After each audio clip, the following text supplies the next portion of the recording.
se poser des questions à la fois de correspondance au mode de vie, à l'évolution des modes de vie, et aussi des pratiques des architectes, notamment par rapport à la question du normatif du logement, et on voulait faire un peu un état de la situation.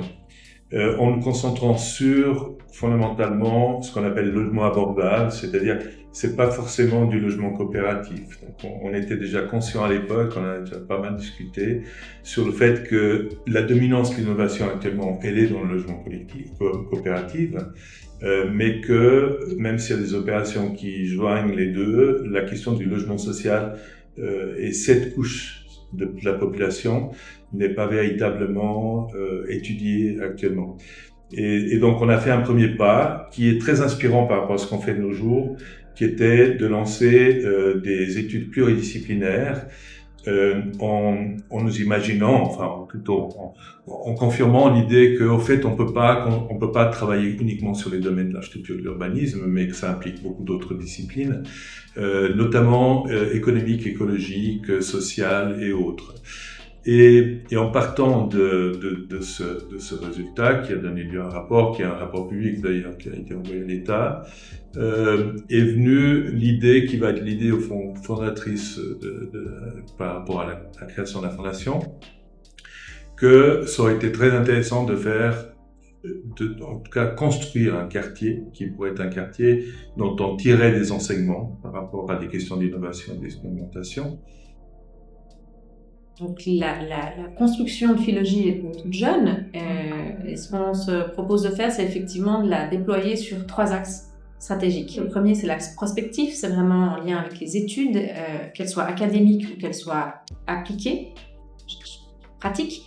Et ça, c'est vraiment l'aspect de recherche qu'on aimerait mettre en lien avec le deuxième axe, qui est l'axe opératoire, donc c'est la mise en œuvre.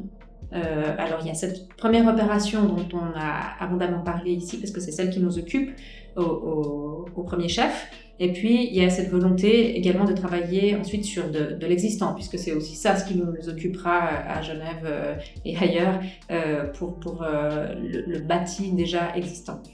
Et puis ensuite le troisième axe, qui est aussi très important, qui est en lien avec ces deux premiers, qui est l'axe de la diffusion. L'axe de la diffusion, ça rentre en jeu avec la réplicabilité, ça permet justement de dire ce qu'on fait et montrer ce qu'on fait, et de mettre à disposition. Il va y avoir une collection de livres, la collection Philogie, qui va gentiment se mettre en place avec un premier ouvrage qu'on espère pouvoir publier à l'automne. Et puis ensuite, on aimerait tenir un rythme assez soutenu. Alors, on va pas faire d'effet d'annonce ici, mais enfin, on aimerait pouvoir effectivement publier 2 ouvrages par an. À côté de ça, on va probablement organiser des colloques, des événements, des conférences en lien avec le logement, c'est ce qui nous occupe. Et puis également, ce partenariat, on fait partie de cette diffusion, typiquement avec Espasium, pour donner à voir en fait les progrès de Philogie. Au fait, Philogie, il se profile un peu comme un centre de réflexion et de recherche sur le logement, qui pourrait dépasser d'ailleurs le logement social, c'est-à-dire qu'il peut être véritablement sur les modes de vie domestiques des gens. On est un peu atypique parce que je crois que je connais peu de ce genre de centres qui sont d'habitude d'une nature académique universitaire, et nous on a le potentiel de pouvoir construire aussi, donc d'où cette importance de la recherche appliquée, parce qu'elle est un peu entre deux, non ? L'idée, c'est de sortir des concours traditionnels tels qu'ils se font. Donc, c'est plutôt de travailler avec des équipes. Donc, c'est de choisir des bureaux, un certain nombre de bureaux. On ne sera pas ouvert à tout le monde. C'est un choix qui fait partie des règles de la Fondation, qui prendra des architectes de Genève, de Suisse, d'Europe, chacun avec ses expériences. Mais aussi, peut-être pas que ses expériences de logement, mais aussi son expérimentation. C'est-à-dire, on pourrait aussi avoir des architectes qui n'ont pas fait de logement, mais comment est-ce qu'ils voient, eux, le logement de l'avenir ? Le concours, bien, on va essayer de réunir ces équipes, de lancer un premier stade pour que les gens puissent nous donner leurs intentions, comment est-ce qu'ils font. Et puis ensuite, c'est de réduire le nombre et de travailler un peu comme des MEP. C'est sur la commune de Carouge. Donc, c'est dans ce secteur-là, dans la dernière zone, qui est une zone de développement. Alors voilà, ça nous semblait une excellente opportunité et c'est un beau terrain. Un des éléments sur lequel on a assez envie d'insister, donc c'est pluridisciplinarité et l'aspect participatif. Donc on a imaginé que l'anonymat n'avait probablement pas cours dès le début.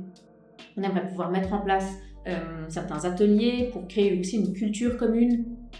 Et puis ensuite, effectivement, laisser travailler à plein les équipes avec leurs concepts sur le même périmètre. Donc il y a quand même une forme de mise en concurrence, évidemment, mais il y a toute une partie préalable qui serait plus de l'ordre de mettre à plat et d'essayer de comprendre ensemble quels sont les défis et comment on peut y répondre. La méthode, c'est de discuter aussi un peu avec les architectes par des entretiens. Et aussi, en leur posant deux questions, c'est comment pourriez-vous aborder la question du logement social sous l'angle d'innovation et d'expérimentation? Quels seraient les grands thèmes qui ressortiraient de ça? Et quelles seraient les équipes pluridisciplinaires que vous choisirez vous-même?